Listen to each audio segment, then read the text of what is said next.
चलिए, तो यहाँ पे हम जो है आज एक बहुत इम्पोर्टेंट एक सेशन में हम लोग यहाँ पे उपस्थित हुए और जेनेटिक प्रोग्रामिंग जिसके बारे में काफी कुछ रिसर्चेस हमारे बड़े महानगरों में भी हो रखी थी और एक रिसर्च फैक्टर के रूप में स्कॉलर्स को बहुत ही आकर्षित करता है जेनेटिक प्रोग्रामिंग। तो जेनेटिक प्रोग्रामिंग को कैसे करेंगे, क्या कर सकते हैं और इसके बारे में जो डिटेल में जो है उसके लिए हमारे बीच में एक रिसर्चर है शरद गुप्ता जी, जो BCA ACST कॉलेज से कर रहे करेंटली और बहुत कुछ उनको जेनेटिक इंफॉर्मेशन से प्राप्त हुए इसके बारे में। तो आज जो है हमारे बीच में शरद गुप्ता जी यहाँ पे उपस्थित है और जेनेटिक प्रोग्रामिंग के बारे में बताएंगे। तो सबसे पहला सवाल मैं शरद गुप्ता जी आपसे ये कह रहा हूँ कि जेनेटिक प्रोग्रामिंग होती क्या है, कैसे वर्क करता है और किस तरीके से इसमें काम होता है और पाइथन का इसमें रोल क्या है, ये थोड़ा सा पहले हमें बताएं।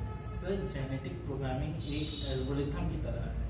जैसे अब ये एल्गोरिथम की कोई प्रोग्रामिंग टेक्निक नहीं होती, वो एक सिर्फ एक्सप्लेन करने का, एक प्लान बनाने का तरीका।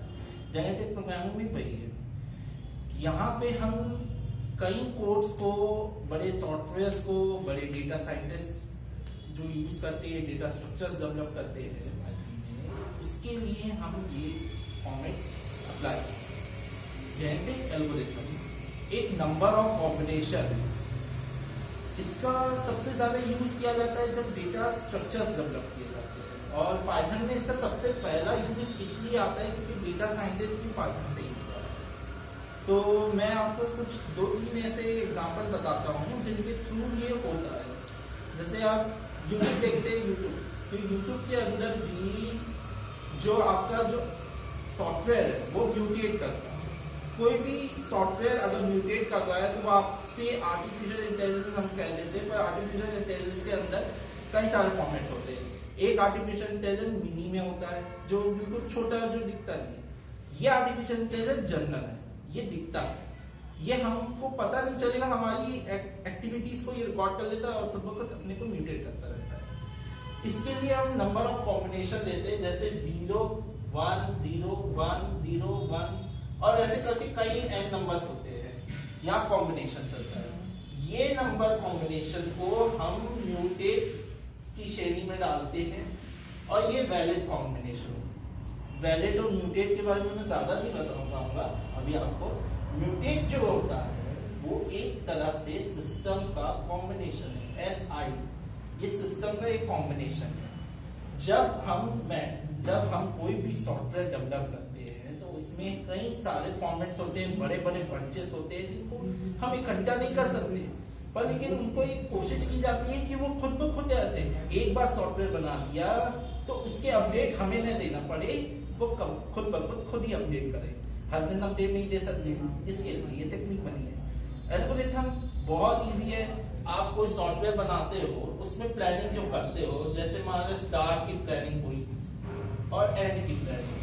स्टार्ट से जो शुरुआत हुई वहां से वो प्लानिंग हुई और एंड तक, उसके बीच में जो एल्गोरिथम बनती है उसमें कई सारे फॉर्मेट होते हैं। पर जेनेटिक प्रोग्रामिंग एक ऐसा फीचर है जिसमें हम ये सारे प्रोग्राम्स को ना लिख, हम एक प्रोग्राम का एक सिस्टमेटिक फॉर्मेट बना ले और कंप्यूटर को इस तरह से डिजाइन कर दे, उसके आर्टिफिशियल इंटेलिजेंस को इस तरह से सिखा दिया जाए डीप मशीन लर्निंग से कि मैं तुमको एक नंबर दे दूंगा, उस नंबर का इस्तेमाल करके, जैसे मास्टर की एक बार चाबी लग जाती है, कई तालों में यूज हो सकती है, वो ही टेक्निक यहाँ पे हम एक ही प्रोग्राम में कर दिए तो सभी प्रोग्राम एग्जीक्यूट होने लगेंगे।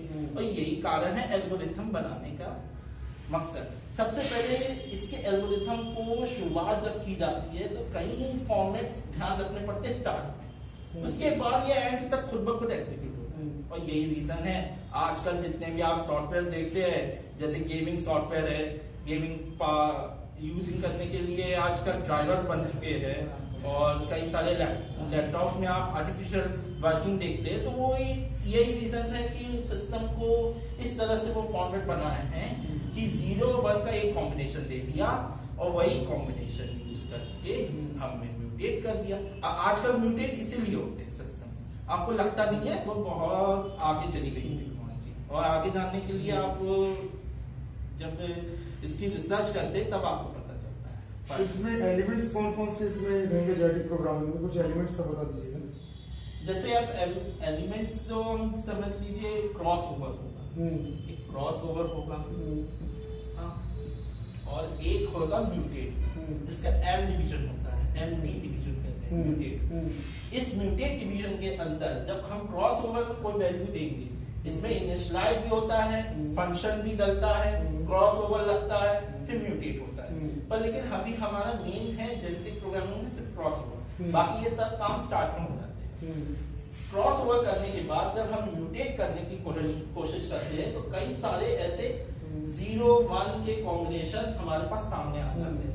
हम उसको टैकल करने के लिए एच डायमेंशन का इस्तेमाल करते हैं, जिसमें हम पॉलीगॉन डायमेंशन होते हैं, ट्रिपल डायमेंशन होते हैं, लेयर्स इंटरचेंजिंग होती है, बॉन्ड चेंजिंग होती है, क्रोमोसोम चेंजिंग होती है, ग्राफिक चेंजिंग होती है, वैल्यूएशन चेंज होते हैं। पाइथन के मतलब हमारे पाइथन एक सिर्फ सॉफ्टवेयर का टर्मिनल है, उसके आगे जो है वो सब उसके एल्गोरिथम्स से होते हैं। बस वही है, यहाँ पे एच डेम का हम नंबर दे दे, कोई भी वैल्यू दे दे, अगर हम एन का ये ले रहे हैं, ये कौन से नंबर का है आपको बता दूं, ये नंबर आपको पड़ेगा 53 का है, 53,000 पे अगर एन टाइम हम ले लिए तो हम इतनी बड़ी संख्या को तो नहीं लिख सकता कंप्यूटर, हम भी नहीं लिख सकते और ये कंप्यूटर में भी प्रॉब्लम होती है। तो इसके लिए हम सब स्टार्ट में ही ऐसा फ्रिक्शन दे देते हैं, जैसे एक सी में हम लोग करते थे ना एन टाइम का प्रोग्राम, बस वहीं पर ये फॉर्मूले को मिक्सअप करके जेनेटिक प्रोग्राम में बदल दिया है। बस हमको यहाँ पे ध्यान रखना है कि ये निकालने की जो टेक्निक है उसका एक फॉर्मूला होता है एफ एक्स इंटरसेक्ट 0 to 1, ठीक है, उसकी वैल्यू होगी h2 में इज इक्वल टू df21 और dfx 2 पावर होगी और ये नंबर है उसका 2, ठीक है, इनटू करेंगे 100 से हमेशा, क्योंकि वेरिएबल्स 100 पे जंप करने हैं इसलिए। और इसमें ये क्वेश्चन, यानी यहाँ पे क्वेश्चन क्यों लिख रहा है, क्योंकि यहाँ पे ये जो फॉर्मेट है कि यहाँ पे जाके हमको आंसर देना है। बस यहाँ पे अगर ये आंसर आता है 0 से डिजिबल हो जाता है, तब हम समझ लेते हैं कि ये फॉर्मेट, ये नंबर कंप्लीटली इंटर हो चुका है। इसलिए ये फॉर्मेट को ध्यान रखना है। जैसे ऑड नंबर्स है और इवन नंबर है, ये लास्ट में इससे पहचान रहे हैं। तो ये चीज मशीन में पहचानने का तरीका यही है कि हम उसको डिजिबल हो रहा है, जब डिवाइड होता है तब हम ये यूज करते हैं ये फॉर्म। तो पर लेकिन यहाँ पे हमें ये फॉर्मूला यूज करना पड़ता है जेनेटिक प्रोग्राम का। थोड़ा बायोलॉजिकल चलने का मतलब ये है कि एक पॉपुलेशन ले लीजिए, उस पॉपुलेशन के अंदर ढेर सारे बैड लोग हैं, गुड लोग। हमको एक नई सभ्यता बनानी है, तो हम क्या करेंगे? तो हम ये करेंगे कि हम अच्छे लोगों का आगे इसके लिए फिल्टर करना पड़ेगा। तो फिल्टर किसके बेस पे होगा? फिल्टर होगा या तो उनके फिटनेस के बेस पे या उनके नॉलेज पे। हम फिल्टर करेंगे क्रोमोसोम्स, उसके अंदर जो प्रेजेंस है वो क्रोमोसोम्स के बेसिस पर हम उनके फिटनेस पर उनको फिल्टर कर दिया। और फिल्टर करने के बाद हमने ये देखा कि बैट वाले इतने हैं, मतलब गुड ये इतना हो गया, इसके अंदर जितने गुड पॉपुलेशन के अंदर आधे हो जाते हैं बैट, वो फिल्टर हो गया।